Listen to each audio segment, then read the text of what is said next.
There's something about the relationship between appreciation and great work.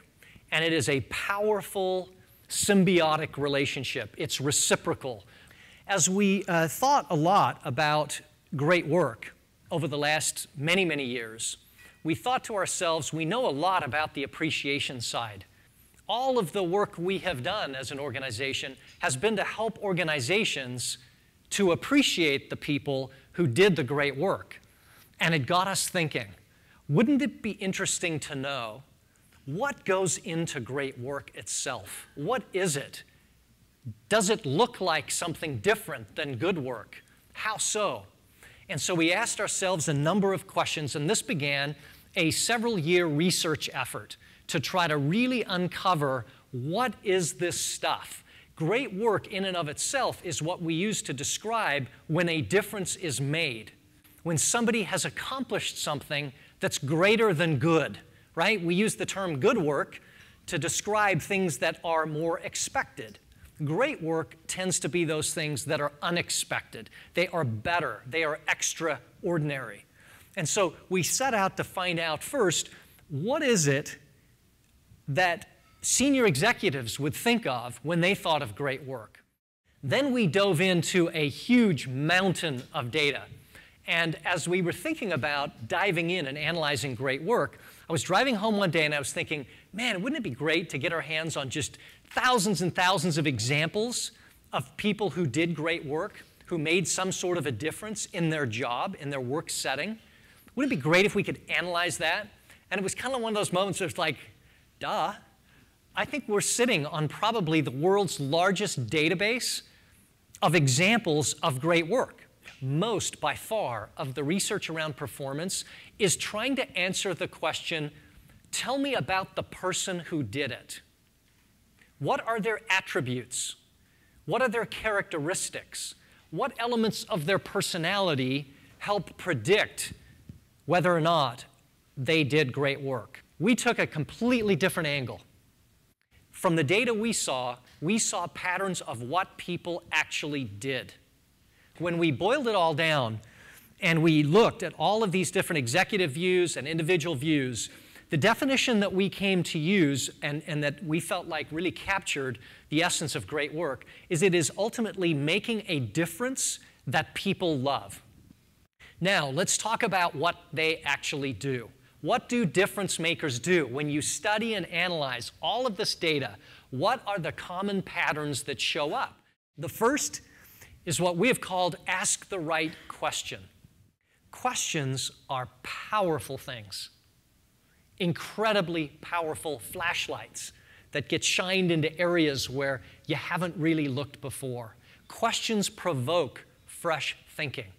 I think our brains are just magnificent in their ability that when we ask a question, we have to find an answer to it.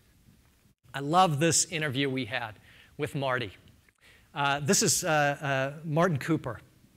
He was a young electrical engineer earlier in his career, about 40 years ago.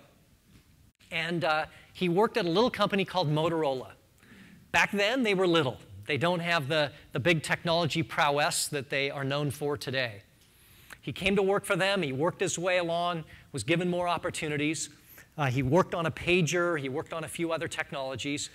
And then Motorola decided, we've got to work on a car phone. Had this concept of a car phone, and they gave him a project. And they said, Marty, we want you to create a car phone for Motorola. Go, make it happen. So he began this project, pulled a team together, and he started thinking and he started asking himself a question. And this question changed the course of his work. The question was, why is it that when I want to call and talk to a person, I have to call a building? I have to call a place. So I have to think, where is that person? They're at home. Okay, I've got to call their house and ask to talk to the person. When they're at work, I've got to call the office. I've got to call the building to talk to a person. And he thought to himself, if we make a car phone, we got the same problem. Now I have to call a car. in order to talk to a person. What people would really love is the ability to talk to the other person directly and not talk to a place. That question, why can't I call a person, I have to call a place, changed the whole trajectory of his team. And his little team said, guys, we got to figure out how to create a totally mobile phone. This is what he created, the world's first cell phone. Dr. Martin Cooper was the inventor of the cell phone. This is the 40th anniversary of the invention of the cell phone. And Dr. Martin Cooper and his team were the ones who pulled it off. Regular guy, though, in a regular organization, trying to make a difference, asking himself a very important question that changed the whole trajectory of his work.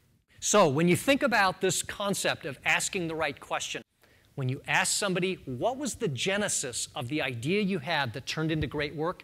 Inevitably, you can trace the heritage of that all the way back to some sort of question. There's a consideration toward who the work benefits. Consider, who is it that I'm doing this for? That will upload into your mind a human connection to the user of your work or this difference that you're trying to make. So that's the first element that we saw again and again, the ability to ask the right question. What happens when you do that? You're 4 times more likely to impact multiple people. 4x compared to those who don't. Significant statistical difference between those who didn't ask the question versus those who asked some sort of a question that related to what is it that people would love. Number 2, see for yourself. See for yourself. Go actually look. It's a powerful concept, and we don't do it nearly enough. We're all going 800 miles an hour. We're sitting in our desk trying to solve a problem without getting all of the information. There is something about going actually on site and looking at the work, understanding it firsthand, close up. All of our iris structures are completely unique. We see things differently than other people see. More than our eyes themselves are the lenses through which we look because of our life experiences. By going and actually seeing for yourself, you see things other people won't see. And we saw that in the data big time. We saw passion jump 17 times compared to somebody who didn't look. 17 times more passion comes from actually going and seeing for yourself. The third one is talk to your outer circle. All of us have conversations every day. All of us have an inner circle. Think about who's in your inner circle.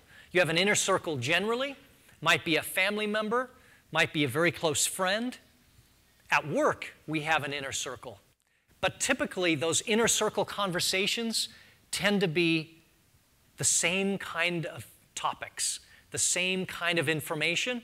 And what happens with most people in your inner circle is they agree with you most of the time. It doesn't lend itself very well to thinking about fresh thinking, new thoughts, new perspectives. And so one of the things we heard again and again as we analyzed and studied people who did great work, they talked to people outside of their inner circle. They talked to people in their outer circle. Those kind of conversations yield totally fresh perspectives that you simply cannot get by talking to the same people all the time about the same problems. But when you go and talk to people who maybe have a completely different perspective, whole new insights come into your own mind and create new connections in your brain for solving problems and for seeing new opportunities. Next, improve the mix. This is an important one. The first 3, as you can begin to see this emerge, the first 3 are really generative. They're idea-generating mechanisms. They will help you come up with fresh thinking, new ideas, ways of doing things differently. But then comes a very important stage that we saw pointed out in the data. It's when somebody thinks about how do I actually take those ideas and fit them together into what it is I'm trying to do. So they're not just taking an idea and running out and implementing it, right? It may be a great idea, But you got to understand it fits within a mix. It fits within a collection of elements that need to be taken into consideration when you're making a change. So when you think about the key elements of changing the mix, of making a change to improve it, add something, take something away, check for fit. Many of us do this instinctively. In fact, the more experience you have over the years, the more quick you are in your mind to think, how will that fit within what I'm trying to do? What are the implications that I'm not thinking about in this particular change? It's a powerful skill. Finally, the last pattern that we saw again and again, and we heard it in the descriptions of great work again and again, it was delivering the difference, getting all the way to the end, to where the difference is made. And we like to think of it this way, that most people who just do good work or less than good work would say, I'm done, I'm moving on, I'm going to the next thing. That moment is perhaps the most instructive time to get the feedback about what actually worked. If you've changed the mix, if you've made some improvement to the mix, you got to find out what actually changed. Did I, in fact, bring about the difference that I was chasing when I started off with the very first idea? Because the very first idea was, how do I make a difference people love? Find out if they loved it. And so much of the value that's gained in this great work process happens in the back end. So deliver the difference, see it all the way through, fine-tune the results, get the feedback. Think about it. The next time you're leading somebody who thinks their work is done, ask them to follow it. Go find out what difference was actually made.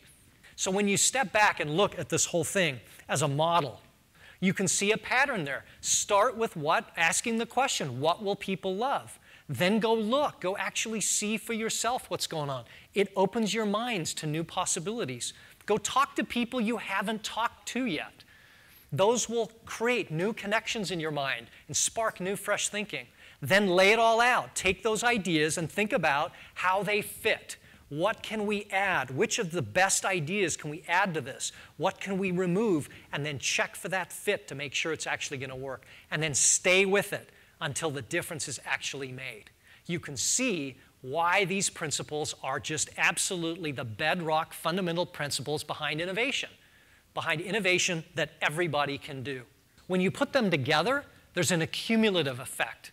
10 times in some cases of the work you do is going to be something that others will deem important, difference-making, relevant, powerful, valuable to the organization. Another key finding we found in the data, which was very interesting, was that when somebody is involved in doing some great work, they're involved in some difference-making initiative, what happens to their engagement? It goes through the roof. It makes you wonder, doesn't it? Does engagement come first? Or is involvement in making a difference drive engagement up? I happen to think it's the latter. We talk sometimes about engagement as if we can give somebody a shot and now they're engaged and we hope that some results will come. Results come from great work. Great work helps drive engagement. Great work is the stuff that moves organizations forward. If great work ceased in our organization, we would all flatline. The work we do, while maybe valuable today, has a natural shelf life that begins to erode. Because what was fine yesterday won't be fine a year from now. That's the nature of value creation. That's the work we're all in. And that requires the best of every one of us. If we can, each of us as leaders, encourage and draw out from the people we lead their ability to do some great work, if we can help them make a difference, isn't that the heart of how we become successful as a team and as an organization? I think the great call of leadership, it's the great call to every one of us as a leader to help bring out the great work in our people. That's when we're making the kind of difference that moves our team, our company forward. Thank you.